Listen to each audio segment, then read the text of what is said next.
Great to be here. I just want to give a big shout out to the White Ribbon Alliance for having me here. So I'm here to share a poem today, capturing the voices of 1.8 billion young people out here today. They've got a lot to say, and I just wanted to capture that peacefully through a protest through this poem. And it's called 1.8 billion strong, simply because their voices are powerful, and I really hope I capture this through this poem. So here goes.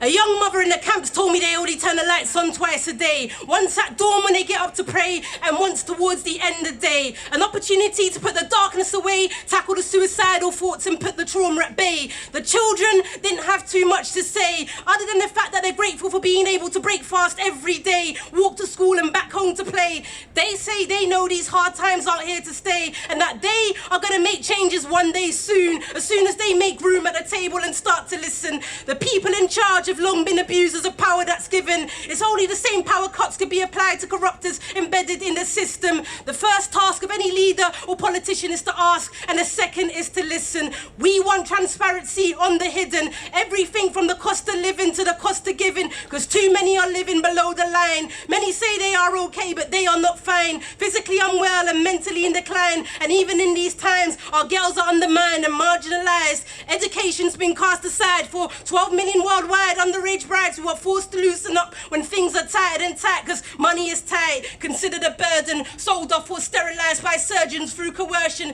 captured and moved from rural to urban, sold to a man more than twice her age, understandably full of rage but silence, living caged but bearing the brunt of violence, becoming stock during climate shocks and health epidemics, lacking access to menstrual products, prescribed pills and medics, going through pandemic after pandemic, and life is far from epic for those who only venture out to shore, an adventure where mother and child remain unsure of destination, passing ports only to be captured by immigration, fleeing from famine and war-torn nations, seeking freedom from oppressive obligations enforced by leaders running corrupt corporations. Many want to lead, but very few successfully do it without meeting an axe or a bullet, assassinated from close range for bringing about change. And if things are to change globally, we need to openly converse with the youth and consult them when we set goals, for they are currently left out in the cold and underrepresented in polls, governed by souls with self-serving goals. We need to involve more Malalas and Gretas, have policies shaped and led by Gen Z, for they are the generation of go-getters.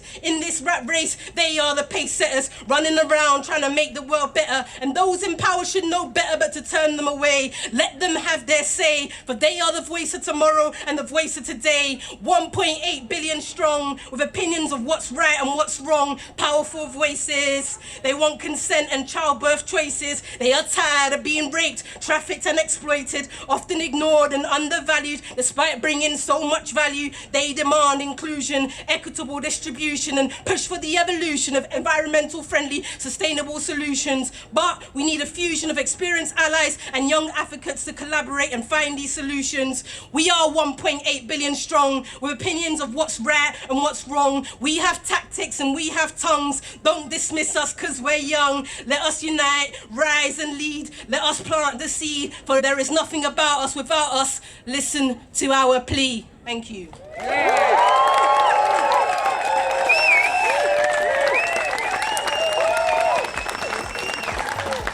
Oh, Sami, thank you so much. Gosh.